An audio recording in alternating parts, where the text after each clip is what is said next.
President Biden announced a historic new chapter in our security partnership with Australia and the United Kingdom. It's called AUKUS, and it reflects our country's shared commitment to work together to safeguard peace and stability in the Indo-Pacific, now and in the future. Through AUKUS, we will significantly deepen our cooperation on a range of security and defense priorities, including by strengthening our joint capabilities and interoperability in a number of key areas: cyber, AI, quantum technologies, additional underseas capabilities.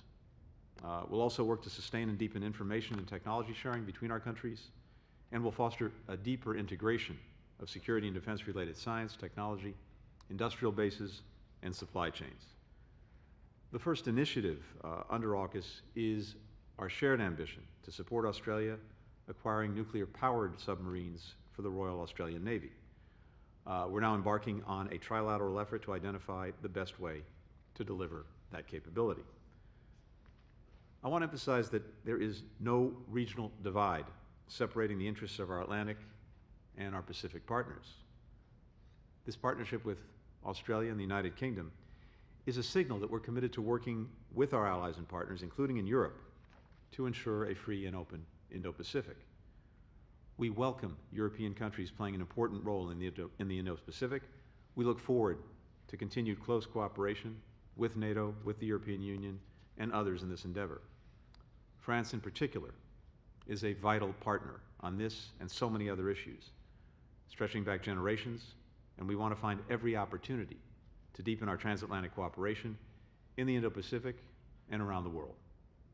Our discussions today reflect how the alliance between Australia and the United States goes far beyond our military ties, deep and as important as they are. Our economic relationship is robust. The United States is proud to be the top foreign investor in Australia by far, and to be the top destination for Australia's foreign investment. We're connected by people-to-people ties stretching back generations and thriving today. Nearly 5,000 Australian students came to American universities in 2019, and more than 12,000 Americans studied in Australia, discovering for themselves Australia's great natural beauty, its multicultural society, and its easygoing friendliness. And beyond these bilateral ties, the partnership between our countries underpins stability and prosperity in the Indo-Pacific region as a whole. We share a commitment to democracy and the rule of law.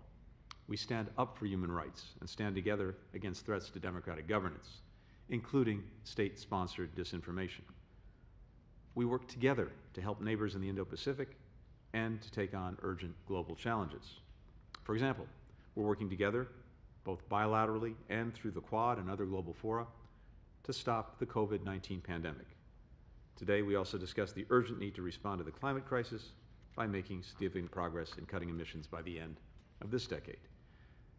And our two countries together defend the international rules-based order that makes so much cooperation and shared progress among nations possible to begin with. The world saw China's aggressive response when Australia led calls for an inquiry into the origins of COVID-19. And Beijing has seen over the past months that Australia will not back down, and that threats of economic retaliation and pressure simply will not work. I also want to reiterate what I've said before. The United States will not leave Australia alone on the field, or better yet, on the pitch, in the face of these pressure tactics. We've raised publicly and privately our serious concerns about Beijing's use of economic coercion against Australia. We've made it clear that actions like these targeting our allies will hinder improvements in our own relationship with the Chinese government. We welcome Australia's leadership in standing up for universal values that we seek to uphold and helping to shape an Indo-Pacific region where nations conduct themselves in ways that enhance stability, reinforce international law, including freedom of the seas, allowed for unimpeded commerce, and respect the sovereignty of all countries. These past 70 years have proven that this is an unshakable alliance. We're deeply grateful for our friendship with Australia. We're eager to continue to work closely together for the next 70 years and beyond to ensure a bright and hopeful future for Australians, for Americans, for people across the region. So, thank you so much again, Foreign Minister Payne, Defense Minister Dutton, for traveling here to Washington. We're looking forward to returning the favor and traveling to Australia as soon as we can. and to welcoming Prime Minister Morrison here next week when he meets with President Biden and the leaders of Japan and India for the Quad Security Dialogue. With that, Foreign Minister Payne. Thank you very much, Secretary Blinken. And to Secretary Blinken and Secretary Austin, thank you both for hosting the 31st AUSMIN consultations. May I also thank those many officials who have been toiling behind the scenes for some time now to prepare for a meeting of this consequence. It is a great pleasure to be here in Washington with our friends and colleagues to engage in the AUSMIN talks, and it's not possible without the work of officials that goes into it. 2 weeks ago, the sails of the iconic Sydney Opera House were lit up with the stars and stripes of the flag of the United States, marking 70 years since the signing of the AUSMIN Treaty. And for those 70 years, our alliance has helped to safeguard our people and to enhance the security of our region. AUSMIN, along with the other alliances the United States has in the Indo-Pacific and the many good friendships and partnerships of both our nations, have formed a bedrock of stability, enabling 7 decades of peace and economic growth. As we face a prolonged period of strategic competition in the Indo-Pacific, we are now expanding this network. The AUKUS Trilateral Security Partnership being the latest example of that. Indeed, Australia and the United States are continually identifying new ways to work together in our region according to our values and interests and in concert with existing and new partners. Prior to arriving in Washington, Minister Dutton and I visited Jakarta, New Delhi and Seoul, where we discussed many of the same issues that have been on the agenda here today. At today's meeting, we have reiterated that our allies and our partners are our greatest strategic asset. We are committed to ASEAN centrality and ASEAN-led architecture, and will continue working with the Quad as a key vehicle to support the Indo-Pacific. Next week's Quad Leaders Summit, the first such meeting in person, will be a powerful demonstration of the commitment of our 4 nations. We see that competition is happening across a wide range of areas, in economics, in diplomacy, in development, in health, technology and in grey zones. Our alliance has long evolved beyond its initial status as a military pact, which means it is contemporary, it is well suited to cooperate on countering economic coercion or supporting our region's response to COVID-19, as much as it is on those more traditional security challenges. Our approach stems from our fundamental values as liberal democracies, of which we are deeply proud, but it is inclusive. There is room for each nation to be itself within that regional framework that protects and respects sovereignty, that champions openness and resists unilateral assertiveness and breaches of international rules and norms. We're supporting that vision practically by ensuring that others in the region have confidence that there are options available. We are guided by the priorities of our partner countries as we support them in their recovery from COVID-19 through enhanced access to vaccines and strengthened health security infrastructure. Our question is, what do you need? Not, how can you serve our strategic interests? We also discussed working together to enhance cooperation on innovation and critical technologies, to advance the peaceful use of space through a space framework agreement, to counter malicious cyber activity, to build infrastructure to promote economic growth and independence, to combat dangerous disinformation, and to drive clean energy solutions that meet the world's climate targets. Our determination to combine our strengths in critical technologies to drive prosperity, to meet security challenges as well as to increase regional stability is well demonstrated by the AUKUS partnership, which will integrate our efforts across science, technology, industrial bases and supply chains. Today, we also discussed strategic competition. We discussed the competition of China at a number of levels that requires us to respond and to increase resilience. This does not mean that there are not constructive areas for engagement with China. Australia continues to seek dialogue with China without preconditions. Let me conclude by emphasising that United States leadership in the Indo-Pacific remains indispensable. We must compete in order to preserve and to shape the international order that has underpinned decades of prosperity and economic stability in the Indo-Pacific. Australia's message is that we are an ally that is looking for opportunities to work together across the region alongside US leadership to maintain, to improve security and prosperity for all. Well, good afternoon, Minister Payne and Minister Dutton.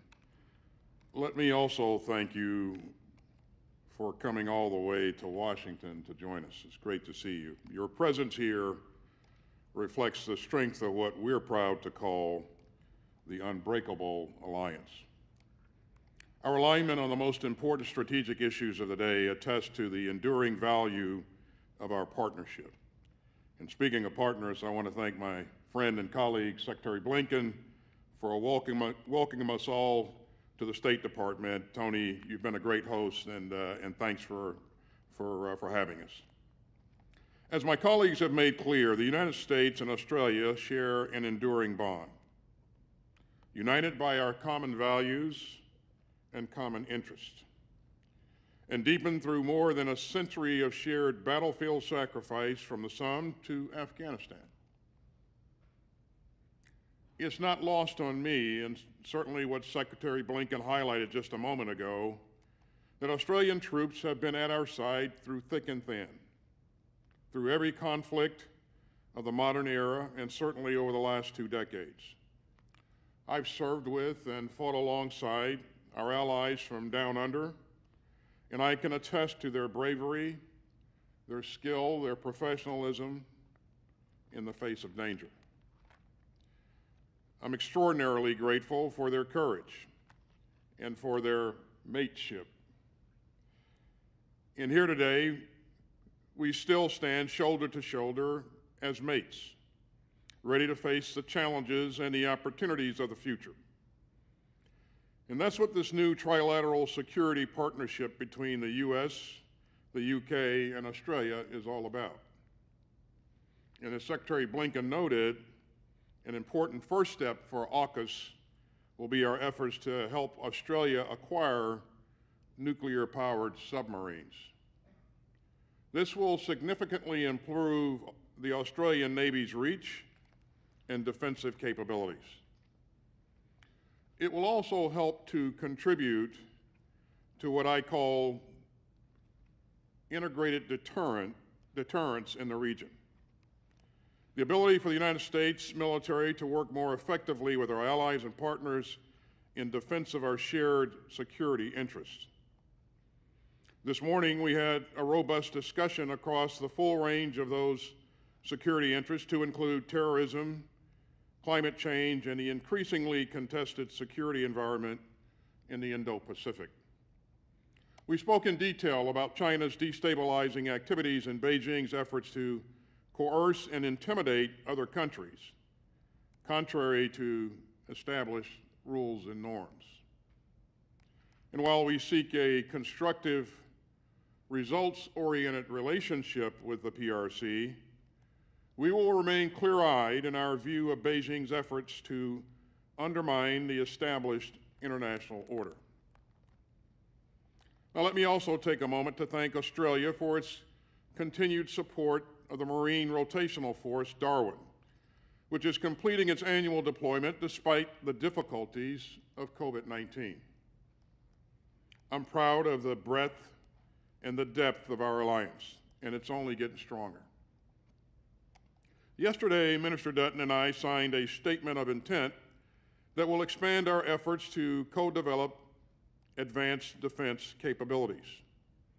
And today, we endorse major force posture initiatives that will expand our access and presence in Australia. We agreed to take immediate steps to improve interoperability through deeper integration. And we reaffirmed our commitment to expanding multilateral efforts, especially with Japan, through the Trilateral Defense Ministers meeting, and also with India. And so, Minister Payne, Minister Dutton, thank you again for being here today and for a very productive couple of days. And I look forward to working closely with you as we deepen this alliance, and of course, I look forward to joining Secretary Blinken on a trip to Australia at the earliest possible opportunity. Thank you very much. Ladies and gentlemen, good afternoon. Thank you very much for being here. Firstly, my very sincere thanks to Secretary Blinken and to Secretary Austin for hosting what has been an incredibly successful and indeed historic AUSMIN. At a time when it has been difficult, of course, to meet in person, this meeting has offered us a great opportunity to build on our storied partnership, the most important relationship Australia has, bar none. And I'm grateful for the warm hospitality and welcome that we have received here in Washington. To be here in this year, at this time, is indeed a great honour. This year is the 70th anniversary of the signing of the AUSMIN Treaty, and it's also now 20 years, as we well know, since the devastating September 11 terrorist attacks which changed this country, her allies and the world. Prime Minister John Howard at the time invoked the AUSMIN Treaty for the first time in the wake of those dreadful attacks. Then, as now, Australia stands with the United States. 70 years on, our alliance is stronger and more important than ever. It stands as a pillar of security and stability in the Indo-Pacific, and it's a testament to our shared values and our commitment to a secure, prosperous and resilient Indo-Pacific. Yesterday's announcements that we have established an enhanced trilateral security relationship with the United Kingdom and the US, AUKUS, is further evidence of the strengths of these bonds and our commitment to protect shared values and promote security and prosperity in the Indo-Pacific region. Our discussion here today has reinforced our shared commitment to ensuring an alliance that is match fit to meet the strategic challenges ahead. It's through this lens that I'm proud to announce that Australia and the United States will be significantly enhancing our force posture cooperation, increasing interoperability and deepening alliance activities in the Indo-Pacific. This will include greater air cooperation through rotational deployments of all types of US military aircraft to Australia. We will also establish combined logistics, sustainment and capability for maintenance to support our enhanced activities, including logistics and sustainment capabilities for our submarines and surface combatants in Australia. These key activities will be complemented by conducting more bilateral exercises and greater combined exercise engagement with partners in the region. What makes Australia and the US so effective as alliance partners is the depth of our cooperation. We further advanced our cooperation today in science, technology, strategic capabilities and defence industrial base integration, which are the key pillars of our alliance. This included signing a classified statement of intent on strategic capabilities, cooperation and implementation. It will be a key way that we can strengthen capability outcomes, deepen our alliance and increase cooperation to meet emerging strategic challenges and support regional stability. We also discussed plans to accelerate establishment of Australia's guided weapons and explosive ordnance enterprise, and we agreed to cooperate on its development. We're also looking towards the domains that will shape our future environment, activities that will expand Australia's space knowledge and capabilities. And I'm pleased to announce that the Australian Department of Defence and the United States National Reconnaissance Office have also committed to a broad range of cooperative satellite activities. Australia and the United States have common values and a history of mateship and collaboration in times of war and in times of peace. It's therefore no surprise that we have formed such a close and enduring bond over that time. As we stand here acknowledging several important anniversaries for the alliance, as well as historic new opportunities between our two countries and our partners, I'm positive that we've laid the foundation for another 70 years of cooperation and collaboration. Thank you. We'll now turn to questions, and we'll start with Andrea Mitchell at NBC News. Thank you, Nick. Thank you. And, thank you very much. With your indulgence, I have the honor of representing all of my colleagues, so I'm going to represent them today with things that are on their mind as well. Secretary Blinken, you opened today talking about the strong alliance with France, but after professing at NATO that America is back to all the Europeans, what do you say to an ally, France, that feels that this agreement today stabs them in the back by going and providing nuclear submarines to the Australians? For Secretary Austin, after 2 days of grueling testimony on the Hill, Secretary Blinken was grilled about questions that really involved Pentagon decisions and decisions by other agencies, such as the closing of Bagram, the intelligence assessments, the failure to train up the Afghan army as had been expected. Should the Pentagon also be held accountable for some of the failures in Afghanistan? And for both of you, after those NATO meetings in June, you heard very strong objections from Secretary Blinken to a total withdrawal. You came back, and according to the Woodward-Costa book, you revised some of your proposals and suggested a slower withdrawal, leaving a footprint, a smaller footprint. Secretary Austin, according to the book, you suggested a slower withdrawal, a gated proposal perhaps to provide room for negotiations with the Taliban. So, according to the book, you also had a deep analysis of a worst case scenario where al-Qaeda would indeed reform and be able to eventually pose a threat to the homeland. So what does that say about the assessments and about the decisions that were eventually made to withdraw as you did, unilaterally without proper consultations, or at least in contradiction to what you heard at NATO in Brussels? And to Secretary Austin, with your indulgence, this is our first opportunity to ask you to respond to those Republicans on the Hill, including, of course, the former president, demanding the firing of the chairman of the Joint Chiefs, General Milley. Thank you all very much. Thanks, Andrea. I'm happy to start and then hand it over to Lloyd. With regard to France, first of all, Andrea, as I noted, as the President said last night in announcing this initiative, we strongly welcome European countries playing an important role in the Indo-Pacific.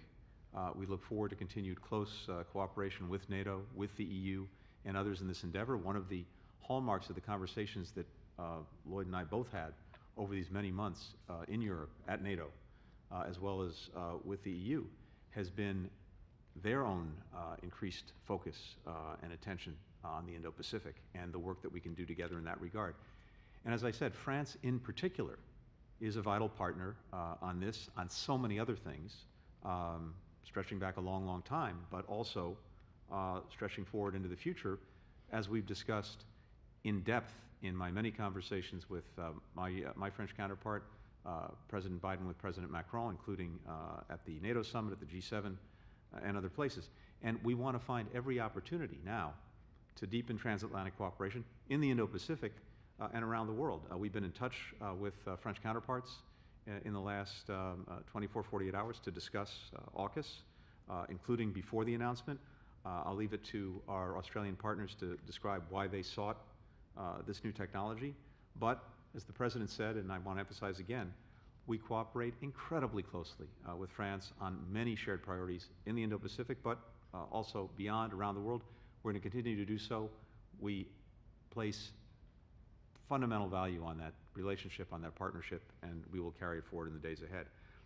With regard to Afghanistan, a couple of things. First, as Secretary of Defense noted as well, we both went very early, well before the President's decision on Afghanistan, to NATO to spend time with our NATO allies and other partners, to listen intently to them about their views on the way forward in Afghanistan, views that not only did we listen to very carefully, but we shared directly with President Biden, and they very much factored into our thinking and into the decisions he made in Afghanistan. Different allies had a variety of perspectives on the way forward. Some talked about a conditions-based withdrawal. That certainly came up in the conversations that we had. But each of them, to an ally, to a partner, recognized that had we chosen to stay beyond May 1st, or not to make clear by then that we were withdrawing pursuant to the agreement negotiated by the previous administration, an agreement that led to the Taliban not attacking our forces or allied or partner forces from the time of the agreement until the planned withdrawal on May 1st, and that led to it not attacking the major cities in Afghanistan. They knew and expressed to a partner that should we stay beyond May 1st or not make clear that we were in the process of leaving, that the attacks, not just on us, but on allies and partners would resume, that the offensive against Afghanistan cities, which we've seen in recent months, would commence, and that we would be faced with the decision of what to do about that, and that decision would have involved sending substantially more forces into Afghanistan, under fire, taking casualties for some indefinite length of time, and again, with little prospect of doing more than perhaps restoring the stalemate that had been in place before. So when the President made his decision, we went back to NATO. And at that session, NATO immediately and unanimously endorsed the decision. We went in together, we agreed that we would leave together, and that's exactly what we proceeded to do. Andrea, with respect to testimony, as you probably know, I am scheduled to testify in front of the Senate Armed Services Committee on the 28th of this month, and then the House Armed Services Committee on the 29th of this month. And so I will appear, as Tony did, before my respective committee and have an opportunity to address some of the issues that you raised. On the issue of what's in the book with respect to my activities and Secretary Blinken's activities, I won't confirm or deny what's in the book because I've not read the book, but again, and so I won't comment on what's in the book. But what I will say, as Tony has just mentioned, that we followed a rigorous process where commanders and other players in the NSC establishment were able to provide their inputs. And with those inputs, the President made his decision. And then following that decision, as the Secretary of State has said, you know, we went to NATO to engage our NATO allies. And then beyond that, once we laid the plan for retrograding our equipment and people, we synchronized that plan with our allies to make sure that we had everyone and everything accounted for. And finally, regarding General Milley, again, all of what's in that book happened before I became Secretary of Defense, so I can't comment on that as well, and certainly I won't comment on what's in the book. I have confidence in General Milley. And what about the demands from the Republicans? What would you say to them? I don't have a comment there, Andrea. So. We'll turn to Greg Jennett of ABC News.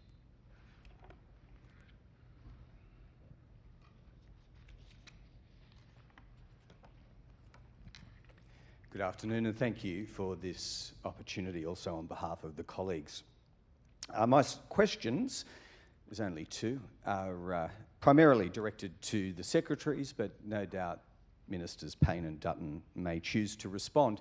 Following on from yesterday's remarkable AUKUS submarine decision, and it goes to the principle of reciprocity. So Australia is going to get America's most valuable nuclear technology secrets to undertake this nuclear-powered submarine endeavour. Is it accepted broadly that with that comes now a requirement for Australia to reciprocate with things that it has previously been reluctant to do. Two possible examples that I'd be thinking of. De facto home porting. Once Australia builds up nuclear infrastructure in places like HMAS Sterling on the west coast, for instance, intermediate range missiles hosted on Australian soil, considered before and rejected before. And then the second question, just to follow up and sketch out further the enhanced force posture initiatives that have been endorsed today. Minister Dutton, you've given us a very broad outline, all categories of aircraft, plus the logistics and the maintenance. Could you expand any further, but with particular reference to the scale here, given the Marines training in the north, I think the number is about 5,000. At any given point in time, what might the enhanced US force posture position be in and around Australia? Thank you. I can simply say that from my perspective, there are no follow-on reciprocal requirements of any kind. This is a partnership. This is a cooperative agreement with us, with Australia, with the United Kingdom, and any future decisions on issues such as the ones you've mentioned are, of course, sovereign decisions for Australia to make. Yeah, we certainly didn't go into this with a quid pro quo mindset, and we've not outlined any specific reciprocal requirements. Again, we look to strengthen a partnership that is already very strong. And Australia has been with us through thick and thin in a number of different, through a number of different challenges, and we look forward to building additional capability here, but also in some of the things that you mentioned earlier. Well, Greg, thank you for your question. A couple of points. One is that we have, as the Prime Minister and I and Marise, others have pointed out regularly in our meetings with the media, highlighted the fact that we see incredible uncertainty within the Indo-Pacific. It's formed the basis of much of our discussion here with our colleagues. Very significant uncertainty, and more so than any time since the Second World War. And we do believe it's in Australia's national security interest to deepen our relationship with the United States, with other partners, including through the Quad. ASEAN will always have primacy within the Asia-Pacific, but there's a collaboration between like-mindeds that want continued peace in our region. And from my perspective, Australia leads that pack. We want to make sure that peace prevails in the Indo-Pacific, and all of which we're doing as part of this discussion and many others that we've had in the preceding days and months before now, has all been designed to continue that peace in our region. So I do have an aspiration to make sure that we can increase the numbers of troops through the rotations. The air capability will be enhanced, our maritime capability enhanced, and certainly the force posture enhanced. And if that includes basing and includes the storage of different ordnances, I think that is in Australia's best interest, in our national interest at this point in time, and that's something that I'll be continuing to pursue, and we have in principle agreement around a number of issues related to this now as a result of these discussions. So I'm very grateful for the support of the United States in this regard. I'll just finish on this point, and I should have made it clear in my opening remarks. We are very, very grateful for the support of the United States in Afghanistan, for us to take out 4,100 people, and Marise really led this work for us in Australia. The stories of young girls and young women within the 4,100, a very significant number within that 4,100, would not have found a new life of safety and a new life that they couldn't have imagined without the support of the United States. There is no other country in the world that could have held Kabul airport, and the US had 4,000 troops there, and the British forces 1,000. Without their efforts, we wouldn't have been able to take out those 4,100 people.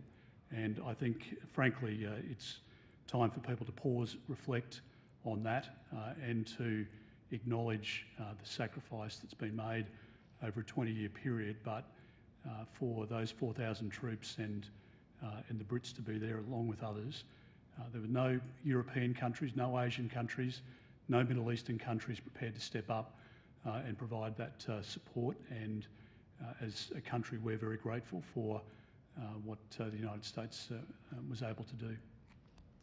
Abraham Mashi of Air Force Magazine. Thank you so much. My question is directed at Secretary Austin. Oh, thank you, Secretary Austin, and of course, Minister Dutton, you're invited as well to respond. Secretary, are you concerned that that this move, sharing this technology, raises tensions with China, as it appears it already has? And can you describe a little bit more detail the air and space cooperation with Australia, specifically things like joint hypersonics development, additional bomber rotations, air patrols and rotations? And there's been some allusion to force posture. Could you give some specifics, numbers, how soon we might see those increases? Thank you so much. Yeah, so on the issue of China, let me just emphasize up front that, you know, this agreement, this relationship is not aimed at anything or anyone. The intent here is to help improve our trilateral cooperation and our capabilities across the board.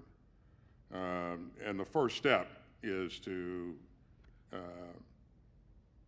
focus on helping Australia acquire a nuclear-powered submarine capability, and we're gonna work on that going forward, and that's pretty exciting, and it's exciting because it will provide Australia additional flexibility and capability that I think will be very, very beneficial to all of us going forward. But we will continue to explore many of the things that you just mentioned in terms of greater and more frequent engagement and our air capabilities, more training opportunities for our ground forces, and increasing our logistical footprint in Australia as well. And again, there are a number of things that we've worked together to outline, which I won't go into today, but this is a pretty exciting opportunity for us. Well, I'll just add very briefly to that. This is not the first time that we've seen different outbursts from China in terms of Australia's position. We are a proud democracy in our region. We stand with our neighbours in the Indo-Pacific to ensure enduring peace, and this collaboration makes it a safer region. That's the reality, and no amount of propaganda can dismiss the facts. So if we look at the facts here, at the moment Australia has a regional superiority with our Collins-class submarines. They go into a life of type extension starting in 2026, and that will take them out to the 2040s, which means that we need an enduring capability with regional superiority beyond that. The clear advice to us from the Chief of Navy and the Chief of the Defence Force has been that a conventional diesel submarine was not going to provide us with the capability into the 2030s, the second half of the 2030s, 2040s and beyond, and that we needed a nuclear-powered submarine. And so we looked at what options were available to us. The French have a version which was not superior to that operated by the United States and the United Kingdom, and in the end the decision that we have made is based on what is in the best interests of our national security and the prevailing security and peace within the Indo-Pacific, and therefore it became a natural partnership with the UK and the US, our two oldest and most enduring partners and partnership alliance partners. So that's why we find ourselves here in this point. Just in terms of collaboration, both in air and in the other domains, I'll just point out that there's already, as we've seen recently in Operation Talisman Sabre, a great level of exchange, a great trust that's been established over conflicts and in peacetime as well with American counterparts, and that will continue. So across platforms, and we saw that evidenced in Talisman Sabre only a couple of months ago, and that will form the basis of us continuing to deepen that relationship. And as I say, that is in our national security interests and in the interests of our region as well. Our final question will go to Megan Palin of News Corp. Good afternoon. Thank you for allowing me to talk with you today on behalf of my colleagues. The first question is for Secretary Blinken and/or Minister Dutton. Given China's response to the trilateral partnership, what's the messaging to the region, and should this deal serve as a warning of any sort? I'm happy to start, Peter. Just to reiterate what Secretary Austin said, this is about enhancing our cooperation, our work together, ultimately about enhancing security and stability in the Indo-Pacific. It is not aimed at any country. It's certainly not aimed at holding anyone back. It is aimed, as in everything we do together on security, to upholding the rules-based international order that both Australia and the United States deeply believe in and will defend. That's what this is about. I think the other point to add to that is that Australia takes its sovereignty seriously, and we have a desire in our region to work with Indonesia, with India, with Vietnam, with South Korea, countries with whom we have very close relations, and they understand the values that we adhere to and that we've been consistently adhered to for a long period of time. We believe in the rules-based order, as Secretary Blinken points out, and I mean, our motivation, our posture has been consistent and unambiguous. We believe that millions of people within our region are living a better life today because we've endured peace largely since the Second World War, and we want that to continue. And so there is a deterrence element to our acquisition and to the maintenance of our defence program, and we've been, again, consistent in the way in which we've been honest with our neighbours, and that will continue. China has said that it threatens stability in the region. Do you consider that a threat? And just finally, Minister Payne, you mentioned before that Australia was still seeking dialogue with China following the announcement. Has there been any progress on that? And what is the key message that you want to get across? Well, no, I don't see it as a threat, Marise.